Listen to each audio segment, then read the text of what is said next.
안녕하세요. 오늘도 사연 살롱을 찾아주셔서 감사합니다.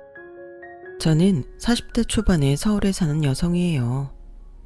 저는 결혼한 지 얼마 되지 않아서 올해에야 결혼 1주년을 맞이한 아직 신혼이라면 신혼인데요.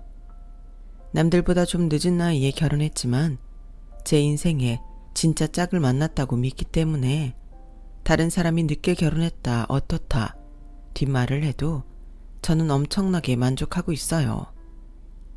어차피 제 인생인데 남들에게 보여주려고 결혼하는 거 아니잖아요. 저와 제 남편의 인연이 그때 닿았기 때문에 자연스럽게 이루어진 거라고 생각해요. 왜 사람들이 똥차가고 벤치 온다고 말하잖아요. 저야말로 그런 경우에 해당됐던 것 같아요. 실은 제가 30대 초반에 정말 좋아했던 사람과 헤어지면서 많은 시간 참 힘들어 했었어요. 그런데 그 사람은 헤어져야 했던 게 맞나 봐요. 이렇게 좋은 남편을 만난 걸 보면 말이죠. 오늘은 바로 제가 30대 초반에 겪었던 남친의 어머니 이야기를 여러분들에게 들려드리려고 사연 신청을 했어요. 저의 부모님은 같이 사업을 하셔서 부자들이 많이 간다는 명품 편집샵들을 운영하셨어요. 그리고 노년에 접어드시면서 편집샵을 냈던 건물 중 2개를 구입하실 정도로 재정적으로 풍요로우셨어요. 엄마는 그중 한 곳 근처에 브런치 카페를 내신다며 제가 운영을 해보면 어떠냐고 하시더라고요. 경서, 너도 회사 다니는 것보다는 사업하는 게 좋다고 했잖아. 우리는 네가 편집샵을 물려받아도 좋은데 네가 외식 사업에 관심이 있다고 했으니 한번 해봐.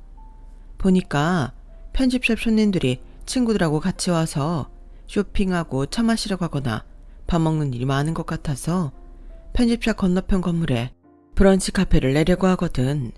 사람들이 같은 건물에 있는 데보다는 다른 건물의 카페를 더 많이 가더라고. 그래서 일부러 건너편에 있는 건물 1층에 브런치 카페를 낼 거야.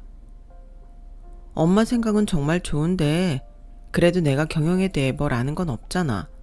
여태까지 책으로만 배웠지 실제로 해본 적이 없는데 갑자기 운영부터 하면 제대로 못하고 망할 수도 있어. 그러니까 브런치 카페 해본 사람이 매니저를 하고 나는 그 사람 바로 밑에서 배우면 좋을 것 같아. 역시 우리 딸이 야무지다니까. 경서야, 아빠도 네 생각에 찬성이다. 안 그래도 네 엄마한테 다른 경영자 찾아서 운영 맡기고 네가 배우는 게 어떠냐고 했는데 네 엄마는 무조건 너한테 맡기겠다고 하잖니. 엄마는 네가 누구 밑에서 일하는 거 힘들까봐 그랬지. 정말 괜찮겠어? 힘들긴 뭐가 힘들어. 나 지금도 회사에서 다른 사람 밑에서 일하고 있잖아. 회사도 다녔는데 내가 하고 싶은 일을 위해서 다른 사람한테 배우는 건데 완전 좋지. 그렇게 저는 엄마가 내시는 브런치 카페에서 일하게 됐어요. 매니저는 유명한 레스토랑에서 일했던 사람을 스카우트했고요. 저는 그 사람 밑에서 홀과 주방을 어떻게 통제하고 직원들을 어떻게 대해야 하는지 배우면서 홀 바닥을 걸레질하는 일부터 시작했어요. 제가 이 카페의 사장인 엄마 딸이라는 걸 알면 직원들이 불편해할까봐 알리지도 않았죠. 홀 매니저는 제가 사장의 딸이라는 걸 알고 있었고요. 저는 사실 부모님이 어떤 분들인지 알리는 걸 꺼려했어요. 어릴 때부터 보면 순수하게 저와 사귀려 하기보다는 저희 집 돈을 보고 저를 이용하려는 사람들이 더 많았거든요. 저뿐만 아니라 부모님과 오빠 주변에도 호시탐탐 어떻게든 돈을 뜯어내려는 사람들이 많아서 더 경계하게 됐던 것 같아요. 물론 중고등학교 때 친구들은 저희 부모님이 어떤 일을 하고 있는지 알고 있었고요. 크면서 만나는 사람들 중에는 순수하게 저를 봐주는 사람이 별로 없어서 상처도 많이 받았어요. 제가 돈 많은 집 딸이라고 무조건 사치스럽거나 고생도 안 해보고 컸을 거라며 함부로 말하는 사람들도 많았거든요. 아무튼 이런저런 이유로 저는 되도록 부모님 하시는 일이나 저희 집에 대해 말을 하지 않는 게 몸에 뱄죠. 저희 부모님은 진짜 부자일수록 성실하고 사람들한테 친절한 법이라며 저희 교육도 철저히 시키셨어요. 그래서 무슨 일을 하든 누구를 만나든 예의범절을 잘 지키려고 노력했고요. 이건 제 멋대로 생각일지 모르지만 저나 저희 집 가족들이 그렇게 나쁜 짓을 하면서 살지 않았기 때문에 저의 경제적 능력만 보려고 했던 전남친 집안과 이어지지 않은 것 같아서 다행으로 생각하고 있어요. 전남친은 저희 브런치 카페가 오픈하고 얼마 안 돼서부터 자주 오던 단골이었어요. 저희 카페는 아주 일찍 오픈했기 때문에 제가 새벽에 제일 먼저 나와서 간판을 내놓고 바닥을 닦고 카운터 볼 준비를 했거든요. 남친은 출근길에 가끔 홀 바닥을 닦는 저와 마주쳤고 어느 순간부터는 서로 눈인사를 하게 됐어요. 늘 말끔하게 양복을 차려입고 근사한 가죽 가방을 한 손에 들고서 바쁜 걸음으로 출근하는 그 사람 모습을 보며 흔한 회사원은 아닐 것 같다는 생각은 했었어요. 그 시간은 출근 시간대도 아니었고 일반 회사원보다 훨씬 틀에 딱 맞춘 것처럼 차려입고 다녔거든요. 저희 카페는 저녁 시간이 시작되기 전 문을 닫았는데 그 즈음에도 바쁜 걸음으로 바깥을 왔다 갔다 하는 모습도 봤고요. 그래서 저는 근처 벤처기업들 중 어디 한 군데를 운영하는 사람일 수도 있겠다고 생각했어요. 한 번은 저희 카페가 마지막 주문을 받고 막 마감을 했는데 그 사람이 헐레벌떡 들어오더라고요. 죄송한데 지금 식사 안 되나요? 아무거나 재료 남는 거 있으면 만들어 주실 수 있을까요? 제가 오늘 하루 종일 아무것도 못 먹어서요. 라는데 안색도 헬쓱하고 입도 바짝 마른 게 되게 힘들어 보이더라고요. 저희가 지금 매장은 마감을 하는데요. 괜찮으시겠어요? 아, 네, 포장해 주세요. 어차피 사무실에서 먹으려고 했거든요. 일이 많아서 서류 보면서 먹어야 되거든요. 남자는 저와 이야기를 하면서도 틈틈이 문자를 확인하고 답을 보내는 것 같더라고요. 그러시면 드시고 싶으신 거 메뉴에서 골라주세요. 제가 포장해서 갖다 드릴게요. 정말 그래도 될까요? 너무 죄송한데요. 그럼 제가 음식값을 더 낼게요. 아니에요, 괜찮아요. 그냥 음식값만 주세요. 남자는 몇 번이나 고맙고 죄송하다고 인사를 하며 결제를 했고 저는 남자가 고른 음식을 주방에 직접 말하고 음식이 나오자마자 포장을 해서 갖고 갔어요. 남자 사무실을 가보니 그 사람은 큰 로펌의 변호사였어요. 그리 크지 않은 사무실에 서류가 잔뜩 쌓여 있는데 책상에 앉아서 일을 하느라 정신이 없더라고요. 어휴, 제가 하마터면 못 알아볼 뻔했네요. 정말 감사합니다. 이쪽으로 주세요. 맛있게 먹을게요. 혹시 나중에도 드시고 싶은 게 있으시면 미리 연락만 주세요. 저희가 배달은 안 하는데 손님은 워낙 단골이시기도 하니까요. 몇몇 단골분들은 바쁘실 때 저희가 이렇게 직접 갖다 드리거든요. 아, 정말요? 너무 잘 됐네요. 그 카페 음식이 제 입에 참 잘 맞아서 좋아하거든요. 앞으로 종종 부탁드릴게요. 그렇게 그 남자와의 인연이 본격적으로 시작되었어요. 남자는 정말 밤낮을 가리지 않고 일에 매달려 사는 것 같더라고요. 그럼에도 법원에 가거나 의뢰인을 만나러 가는 경우가 아니면 점심은 꼭 저희 카페에 와서 먹었어요. 갈 때는 커피도 주문했고요. 저는 일주일에 2번쯤은 남자의 주문을 받아서 저녁 시간에 그 사람 사무실로 포장 배달을 갔어요. 그러다가 어느 날 그 사람이 이러더라고요. 경서씨, 저랑 진지하게 만나보실래요? 저 사실 전부터 경서씨한테 호감 많았거든요. 저 알고 보면 괜찮은 놈이에요. 바쁜 게 좀 흠이라면 흠이지만요. 실은 저도 늘 말끔하게 차려입고 다니는 그 사람에게 호감이 있었기에 바로 그러겠다고 했어요. 어쩌면 변호사라는 직업 때문에 사귄 거 아니냐고 하실지 모르지만 저는 변호사를 그다지 좋아하지 않았었거든요. 부모님이 일 때문에 변호사 사무실 몇 번 간 적이 있는데 다들 수임료만 비싸게 받고 굉장히 머리 굴르면서 일하는 사람들로 보여서 솔직히 재수없다고 생각했었어요. 저희 집이 꼭 무슨 사자 들어간 직업을 가진 사람을 눈치집히게 선호하는 집안도 아니었고요. 그런데 그 남자를 만나고서는 직업은 보이지도 않더라고요. 사람이 좋으니까 제가 싫어했던 건 아무 문제가 되지 않았어요. 저는 사귀면서 몇 번이고 제가 그냥 카페 직원이 아니라 사장인 엄마 딸이고 근처 건물의 건물주가 부모님이라고 말하려고 했지만 좀처럼 입이 떨어지지 않았어요. 한편으로는 사귀다가 헤어질 수도 있는데 괜히 내가 잘 사는 걸 떠벌리게 되는 것 같아서 주저한 것도 있고요. 그런데 헤어지기는커녕 저희는 서로를 너무 좋아하게 됐고 결국 결혼을 약속하는 사이로 발전하게 됐어요.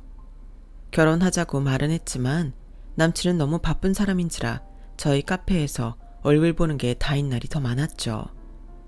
그럼에도 어떻게 날짜를 잡아서 양쪽 집안에 인사부터 드리자고 했어요. 제가 남친 집에 먼저 가겠다고 해서 날짜를 조율하고 있었는데 오후에 갑자기 남친이 카페로 찾아왔어요. 오늘 저녁에 시간 좀 내줘. 엄마가 경서 보고 싶다고 이 근처로 오시겠대. 괜찮지? 응? 좀 당황스럽긴 한데 오신다는데 어떻게 안 뵐 수 있어. 알았어. 이따 갈게. 어디로 가면 돼? 그렇게 저는 아무 준비도 하지 못한 채로 남친의 어머니를 만나러 약속 장소로 나갔어요. 남친의 아버지는 몇 년 전 돌아가셨고 지금은 어머니랑 남친 둘이서만 같이 산다고 했어요. 형네 부부가 집에서 10분 거리에 있는 곳에 살고 있고요. 남친의 형과 형수는 같이 대기업에 다닌다고 하더라고요. 저는 오빠가 증권회사 다닌다는 것 외에 부모님이 건물주이고 편집샵을 여러 개 운영한다는 말을 오늘 할지 다음에 할지 머릿속으로 생각하고 있었어요. 그런데 남친 어머니를 보자마자 긴장해서인지 아무것도 생각이 나지 않더라고요. 남친 어머니는 정말 화려한 분이었어요. 옷차림뿐 아니라 가방이나 귀걸이, 반지, 목걸이 이런 거 전부 시선이 저절로 쏠릴 정도로 눈에 띄는 걸 했더라고요. 저는 얼떨떨한 상태로 남친이 소개하자마자 인사를 했어요. 안녕하세요 어머니. 저 박경서라고 해요. 처음 뵙겠습니다. 우리 상준이가 그렇게 좋아하는 여자가 아가씨구나. 그래요. 앉아봐요. 상준아, 우리 음식 시켜야지. 여기 뭘 잘하니? 주방장 추천 음식 같은 게 잘 나오려나? 라며 메뉴판을 보는데 인상이 까다로워 보여서 어째 제 가슴이 턱 막히는 기분이었어요. 세상에, 우리 상준이가 여자 보기를 돌처럼 하는 줄 알았거든. 여기저기서 선짜리 들어와도 꿈쩍도 안 하던 애야. 근데 아가씨 좋다고 바로 결혼까지 한다니 내가 집에 오는 날을 기다리고 있을 수가 있어야 말이지. 그래서 내가 오늘 좀 보겠다고 했어. 괜찮지? 네, 괜찮아요. 그래, 내가 원래 말 돌려서 잘못하고 성격도 급해서 바로 물어볼게. 아가씨 직업이 뭐야? 저는 상준 오빠 사무실 근처에 있는 브런치 카페에서 일해요. 순간 남친 어머니 표정이 팍 굳는 게 보였어요. 저는 가슴이 철렁했죠. 제 직업이 영 아니다 싶구나 하고 걱정이 됐거든요. 남친은 변명을 하는 것처럼 제 말에 덧붙였어요. 엄마, 요즘은 레스토랑들도 다 카페라고 많이 불러. 브런치 카페라고. 이 근처에서는 고급스럽고 음식도 잘해서 인기 되게 많은 데야. 그럼 그 고급스럽고 음식 잘하는 브런치 먼지에서 아가씨가 하는 일은 뭔데? 거기 사장이야? 저는 사장이 우리 엄마라고 말을 하려고 했어요. 그런데 남친이 차갑게 변한 자기 엄마 태도에 놀랐는지 자기가 나서서 막 설명을 하더라고요. 그건 아닌데 아직 젊고 지금 배워가는 중이잖아. 그 카페에서 제일 유능한 직원이니까 금방 카페도 차릴 수 있어. 라고 하자 남친 어머니는 까랑까랑한 목소리로 언성을 높였어요. 상준이 너 지금 제정신이야? 그냥 차라리 결혼하기 싫다고 해. 여기 음식 시킨 거 다 취소해주세요. 여기 종업원 어디 갔어요? 라며 서슬퍼렇게 종업원을 부르더니 좀 전에 시킨 음식을 전부 취소하고는 저를 싸늘하게 내려다보며 아가씨 잠깐 밖에서 나 좀 봐. 상준이 넌 따라올 생각 마. 라더니 먼저 성큼성큼 식당을 나갔어요. 남친 어머니는 저를 한 커피 전문점으로 데리고 들어가더니 자리에 앉자마자 이렇게 말했어요. 다 필요 없고 당장 우리 상준이랑 헤어져. 어머니 잠깐 진정하시고 제 이야기를 먼저. 나 얘기 더 듣고 싶지도 않아. 하다못해 거기 홀 매니저라도 한다고 하면 그래도 참았을지도 몰라. 아니, 그래도 안 되지. 언감생심 그것밖에 안 되면서 감히 변호사인 우리 아들을 넘봐? 믿는 구석이라도 있는 거야. 아니, 변호사 집안에서 아가씨 같은 사람하고 결혼하라고 허락해 줄 줄 알았어? 이 아가씨가 아주 드라마를 너무 많이 봤나 봐.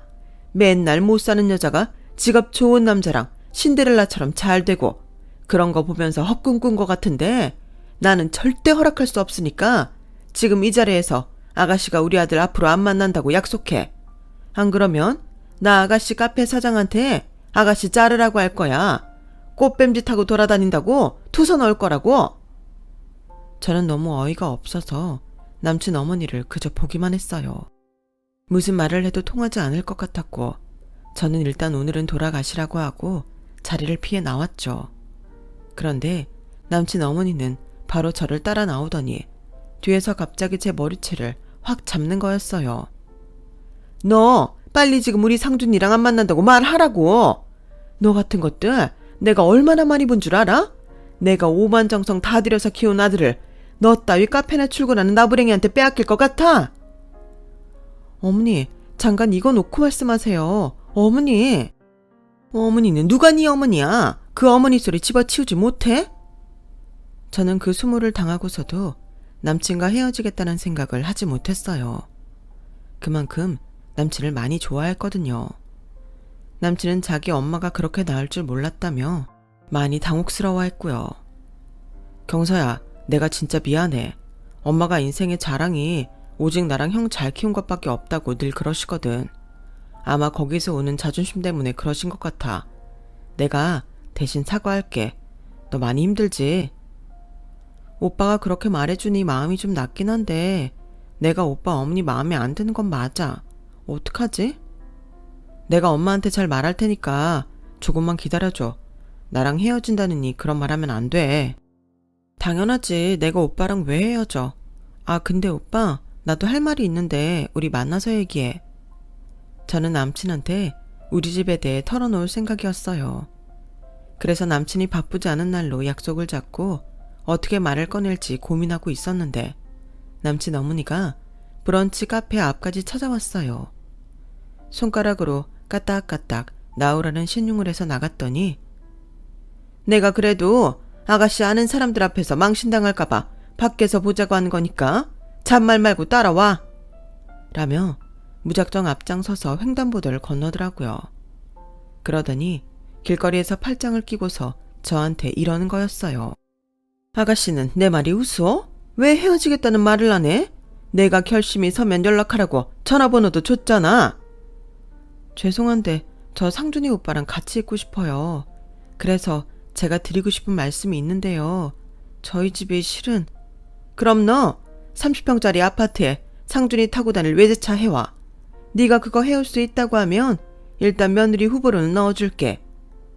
네? 30평짜리 아파트에 외제차요? 그걸 저보고 하라고요? 못하겠지? 그러니까 헤어지라고. 네가 어디서 또 상준이 같은 변호사 신랑감을 만나볼 거야? 아마 앞으로 평생 없을 거다. 내가 애써서 키워놓은 아들 네가 툭 치갔겠다는데 그 정도는 해줘야 되는 거 아니야? 그리고 나도 아들 키운 값은 받아내야겠으니까 나한테도 2천만 원은 가져와야 해. 그거 상준이 오빠도 아는 내용인가요? 아니죠. 어머님 이러시는 거 상준 오빠가 알면 좋아하지 않을 거예요. 그러니 지금 말씀은 제가 못 들은 걸로 하겠습니다. 저 상준 오빠랑 잘 살고 싶어요. 결혼 허락만 해주시면 어머니 실망시켜드리는 일은 없을 거예요. 넌 이미 내 기대를 꺾어놔서 엄청나게 실망시켰어. 그런데 내가 그런 것도 못 받으면 왜 널 받아들여야 되니? 내 입장도 생각해봐. 내가 아들을 둘 낳아서 키우는 동안 아무 꿈도 없었을 것 같아? 걔들 잘나게 키워서 잘난 며느리 보고 그 덕에 나도 잘 살아야 내가 그동안의 고생이 보람이 있지. 너 같은 거 며느리로 들이자고 내가 그런 짓거리를 했겠어? 길거리에서 저한테 삿대질을 하는 남친 어머니의 목소리는 점점 커져만 갔고 지나가는 사람들은 아예 걸음을 멈추고 저희를 쳐다보기까지 했어요. 더는 이대로 있어서는 안 되겠다 싶었어요. 제가 말씀드릴 게 있으니 어디 잠깐 들어가서 이야기를 더 했으면 좋겠는데요. 그냥 이 자리에서 얘기해. 난 너랑 물 한 잔도 같이 마시고 싶지 않다고. 너 눈치 되게 없구나. 종업원 일해서 어디 그 가게 장사가 잘 되겠어? 얼른 대답해. 혼수랑 2천만 원 가져올 거야? 내 아들이랑 헤어질 거야? 저 일단 여기서 헤어지겠다는 말씀은 못 드려요. 나중에 제가 다시 가서 드릴 말씀이 있으니까요. 좀 기다려주세요. 오늘은 이만 보는 눈도 많고 아직 일하는 시간이니 들어가 보겠습니다. 그렇게 인사를 꾸벅하고 횡단보도 신호등이 바뀌자마자 마구 뛰어가는 제 뒤에 대고 남친 어머니는 아우 저 망할려니? 라며 욕하는 소리가 들렸어요. 제가 좋아하는 남자의 어머니가 저한테 이렇게까지 모질게 대하는 건 정말 가슴이 찢어지는 것만 같았어요. 태어나서 처음 당해보는 모욕이기도 했고요. 저는 그때까지 어디 가서 그런 대접을 받아본 적이 한 번도 없었거든요. 이게 다 부모님이 잘 살아서 나랑 오빠까지 힘들지 않게 하셨구나 라고 생각하니 부모님이 더더욱 존경스럽고 대단하게 느껴졌어요. 꼭 돈이 많아서만이 아니라 부모님은 정말 성실히 열심히 사셨기 때문에 그 누구도 함부로 대하지 못했거든요. 결국 여태까지 제가 받은 대접들은 부모님 덕이었던 거죠. 저 하나만 딸랑 세상에 나와서 카페에서 일한다고 하니 이렇게까지 하찮은 취급을 받는다는 게 참 씁쓸했어요. 저도 일을 더 열심히 배워서 꼭 성공해야겠다고 굳게 다짐하는 계기도 되긴 했지만요. 제가 아무리 우리 집에 대해서 말을 하려고 해도 남친 어머니는 제가 말할 틈을 주지도 않아서 답답했어요. 그래서 남친을 만나자마자 저는 그 일부터 이야기했어요. 엄마가 너 또 찾아가서 그러셨다고? 아, 나 진짜 내가 그렇게 말을 했는데도. 경서야, 너 상처받아서 어떡하냐? 내가 뭐라고 엄마는 그렇게까지 하시는지 모르겠다. 나 아직 로펌에서도 이제 막 신입 벗어서 그렇게 잘나지도 않은데. 그래서 말인데 오빠, 내가 우리 집 이야기 한 적 없잖아. 오빠는 막연히 우리 부모님 그냥 평범한 걸로 생각하는 것 같은데. 뭐 회사 다니다가 은퇴하셨거나 집에서 소일거리 하시거나 그러지 않을까라고 생각했지. 왜? 실은 우리 부모님 명품 편집샵 운영하셔. 매장 하나만 있는 거 아니고 몇 군데 있어. 그걸로 돈 버셔서 건물도 2개 있고. 지금 우리 카페도 엄마가 사장이야. 나는 카페 경험이 없어서 지금 매니저한테 일 배우려고 직원으로 있는 거야. 제 말에 남친은 한동안 아무 말도 못하고 눈만 꿈뻑꿈뻑 하면서 저를 쳐다보더라고요. 오빠, 왜 그래? 내가 그동안 숨긴 건 정말 미안한데 일부러 그랬던 건 아니었어. 계속 말하려고 했는데 어떻게 말할 기회를 자꾸 놓쳐버렸네. 아, 그랬구나. 그럴 수 있지 뭐. 이거 내가 아무리 변호사면 뭐하냐. 나는 그냥 월급쟁이고 네가 훨씬 잘 나가는데. 에휴, 우리 엄마 이 사실 알면 어쩌려고 그러셨는지 모르겠네. 오빠, 근데 어머니가 내 배경 모르고 날 좋아하기는 힘드실까? 오빠 어머니가 나를 우리 부모님하고 배경 말고 나 자체로 인정해 주셨으면 좋겠거든. 아니야. 엄마한테 네 진심을 잘 전달해 볼게. 그러면 엄마도 너 이해해주고 좋아하실 거야. 그리고 내가 같이 만날 자리 마련해 볼게. 하지만 남친의 설득은 실패로 끝난 건지 남친 어머니는 길에서 남친과 실랑이를 하다가 차도로 넘어지는 바람에 응급실에 실려갔다는 거였어요. 오빠, 어머니 괜찮으셔? 많이 다치신 거 아니야? 아, 다행히 신호등 파란불로 바뀔 때여서 차들도 멈추고 있었거든. 엄마가 넘어지니까 차들도 바로 브레이크 밟아서 범퍼에 살짝 닿은 것 같아. 너무 걱정하지 않아도 돼. 어머니, 나 정말 싫으신가 보다. 어떡하지? 지금은 그런 걱정하지 말고 있어. 엄마랑 만나는 건 나중에 다시 정하자. 내가 다시 연락할게. 마음 편하게 갖고 있어. 하지만 저는 남친 어머니가 걱정이 됐어요. 아무리 범퍼에 살짝 닿았다고 해도 차 사고인데 나이 많으신 분은 더 아프실 게 분명했고요. 그래서 무작정 남친 어머니가 있다는 병원 응급실로 가서 남친 어머니 이름을 대고 지인이고 병문안을 왔다고 했죠. 그렇게 해서 남친 어머니 입원실을 찾아가는데 남친 어머니가 병원복을 입고서 정원에서 누군가 이야기를 하더라고요. 갑자기 왜 그랬는지 모르겠는데 그 이야기를 엿듣고 싶어서 조심스럽게 다가가 기둥 뒤에 몸을 숨기고 이야기를 들었어요. 세상에, 상준이가 그러는데 그 여자의 부모님이 아주 알아주는 부자라고 하더라고. 내가 그래서 슬쩍 알아봤거든. 그랬더니 세상에, 말도 마. 그런 알부자 또 없겠더라고. 게다가 그 여자애도 그냥 카페 직원이 아니고 엄마가 사장에 나중에 그거 경영하라고 지금 배우고 있는 거래. 어머, 그런데 너 그렇게 난리를 쳐놔서 어떡해. 상준이가 그러는데 걔가 나한테 자기 모습만 보고 인정받고 싶다고 그랬대. 웃기지 않니? 내가 그래서 일부러 횡단보도 노란불 바뀌는 거 보고 얼른 쇼 좀 했지. 그러다가 진짜 차범퍼에 닿을 줄은 몰랐는데 그 덕에 이렇게 팔에 탁구공만한 혹이 생겼으니 지가 나한테 더 미안하지 않겠어? 한 번 더 난리 쳐주고 길을 확 꺾어서 받을 거 받은 다음에 네가 그런 집안 딸이었구나 하고 받아준 척 해야지 뭐.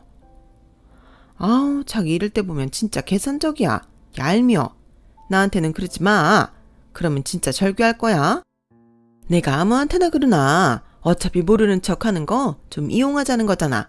생각해보니 재밌네. 저는 너무 소름이 돋았어요. 그리고 그 순간 아무리 남친이 좋아도 저런 집에 며느리로는 못 들어갈 것 같다는 생각이 들었고요. 그리고 한 번 더 난리치겠다는 남친 어머니의 계획은 생각보다 더 빠르게 진행됐어요. 며칠 후 바로 팔에 깁스를 하고 카페에 나타났거든요. 아가씨, 나 좀 봐. 우리 상준이랑 왜 안 헤어져? 내가 헤어지라고 했잖아. 내 말이 우스워? 아, 어머니, 여기로 오실 줄은 몰랐는데 나가서 따로 이야기하시죠. 이거 놔. 아가씨, 오늘은 내가 확답을 들어야겠으니까 얼른 대답해. 감히 카페 종업원이 언감생심 변호사를 넘봐? 아가씨가 뭔데 변호사 와이프가 되겠다는 거야? 어? 내가 그러려면 제대로 된 혼수 해오라고 했잖아. 5분 전인 새벽 6시 반에 나타나서 이 난리를 치는데 남친 어머니는 아마 아무도 없는 데에서 저를 기를 죽이고 그 다음에 받아주는 척 하려는 계산이었던 것 같아요.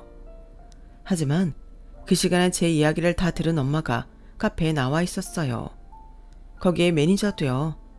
먼저 매니저가 나와서 남친 어머니한테 말했어요. 저기요, 이상준 변호사님 어머니 되시죠? 저랑 사장님이 어제 경서 씨한테 사정 얘기 다 들었거든요. 지금 경서 씨 기강 잡으려고 일부러 그러시는 거잖아요. 그러지 말고 조용히 나가주세요. 오픈 전에 남의 가게에 와서 이러시는 거 아니에요. 뭐라고? 지금 말 다 했어? 어디 감히 카페에서 일하는 주제에 나한테 이래라 저래라야. 나 대기업의 변호사의 나들들 엄마야. 네, 근데 경서 씨가 이 카페 사장 딸이고 저 앞에 건물주에 편집샵 하는 사장님 딸인 거 다 알고서 이러시는 거잖아요. 매니저 말에 남친 어머니는 놀라서 파랗게 질려버렸어요. 뭐라는 거야 지금? 내가 뭘 한다고 그래? 그러자 그때 뒤에서 다 듣고 있던 엄마가 나오셨어요. 다 알고 계시잖아요. 우리 경사가 대기 병문안 갔다가 정원에서 친구분하고 하는 얘기 다 들었답니다. 우리의 얘기 아드님한테 다 듣고서도 일부러 기죽여서 혼수 다 받아내겠다고 이러시는 거라고요. 그 말에 남친 어머니는 얼굴이 빨개지더니 어쩔 줄 몰라 했어요. 저 어머니 병문안 갔었어요. 걱정돼서요. 그랬다가 정말 깜짝 놀랄 만한 이야기를 들었고요. 결국 저 자체는 인정을 못 하시겠다는 거잖아요. 우리 집안 재력만 이용하시려고 하는 그 모습 보고 저 결심했어요. 말씀하신 대로 오빠랑 헤어질게요. 제 말에 남친 어머니는 화들짝 놀라며 저를 쳐다봤어요. 아니, 갑자기 왜? 너 죽어도 안 헤어질 것처럼 그랬잖아. 근데 왜 이제 와서 헤어진다는 거야? 왜겠어요? 대기 하는 짓을 보니 딱 사이즈 나오잖아요. 안 그래도 우리 애들 우리 집 재산만 보고 어떻게든 돈 빼먹으려는 인간들한테 상처 많이 받았어요. 그런데 시어머니 될 사람이 딱 그러고 있는데 어떻게 결혼을 하겠습니까? 아무리 당사자들끼리 좋아도 이런 결혼은 결국 불행하지 않겠어요? 그리고 제가 이 일을 알게 된 이상 결혼 절대 안 됩니다. 그런 줄 알고 돌아가세요. 어머니, 그동안 저 못마땅한데 보고 참으시느라 고생하셨어요. 이제 그러실 일 없을 거예요. 안녕히 돌아가세요. 제 말에 남친 어머니는 갑자기 제 손을 덥석 잡았어요. 예, 경서야. 아가, 네가 마음이 많이 상해서 그런가 본데 이런 일은 그렇게 즉흥적으로 정하는 거 아니야. 사부인도 그래요. 결혼이라는 문제는 신중해야 되잖아요. 저 처음부터 경서 받아줄 생각이었어요. 그래도 며느리 교육이라는 게 있잖아요. 그게 좀 심했다고 생각된다면 제가 사과할게요. 미안하다, 경서야. 며느리 교육이라는 게 30평짜리 아파트에 외제차에 현금 2천만 원 가져오라는 겁니까? 그리고 누가 누구 사부인이에요? 아주머니, 저 상준 오빠랑 헤어지기로 했어요. 그 마음 안 변해요. 상준 오빠도 그러기로 했고요. 아주머니께서 일부러 횡단보도 노란불 바뀌는 거 보고 차도로 넘어지는 척 연기했다는 말에 자기도 부끄러워서 결혼 못하겠다고 했어요. 그러니까 더 긴 말 안 할게요. 안녕히 돌아가세요. 어머, 얘, 경서야, 며느라. 아니야, 이러지 마. 사람이 한 번 실수했다고 어떻게 이렇게 매몰차게 그러니? 사부인, 제가 실수했어요. 사과드릴게요. 몰라봬서 정말 죄송합니다. 아주머니, 지금 되게 구차한 거 아시죠? 저 오빠 부를게요. 저는 바로 남친한테 전화를 해서 엄마를 모셔가라고 했고, 남친은 창피함에 저와 매니저, 그리고 엄마한테 고개도 못 들고 너무너무 실례했다고 하더니 자기 엄마를 데리고 밖으로 나갔어요. 남친 어머니는 거리에서 아주 떠나가라 소리를 지르며 남친한테 질질 끌려갔어요. 아우, 저 건물에 저 명품샵이 내 건데. 저와 남친은 그렇게 헤어지게 됐어요. 남친도 자기 엄마 등살에 제가 불행할 것 같다며 어쩔 수 없이 이별을 선택했죠. 저와 헤어지고 얼마 안 돼서 남친은 직장을 다른 데로 옮겼어요. 그리고 영영 저와는 다시 부딪히지 않게 됐네요. 남친은 그 후에 집을 나와서 엄마와 연락을 끊고 혼자 산다고 들었어요. 그 일이 있고 저도 한동안은 상처가 커서 아무도 안 만나고 일만 열심히 하며 지냈는데요. 그러다가 회사원인 지금의 남편을 만나게 됐고 너무 따뜻하고 진국에 의리 있는 이 남자한테 반해서 작년에 결혼까지 하게 됐네요. 아픔을 잊는 데 시간은 좀 걸렸지만 그래도 너무 좋은 남편의 시댁을 만나서 지금은 행복하게 잘 살고 있답니다. 제 이야기는 여기까지예요. 들어주신 모든 분들 행복하시고 건강하세요. 감사합니다. 여러분, 사연 댓글에 응원과 현명한 조언 부탁드려요. 좋아요와 구독은 저에게 큰 힘이 됩니다. 오늘도 좋은 일 가득하세요.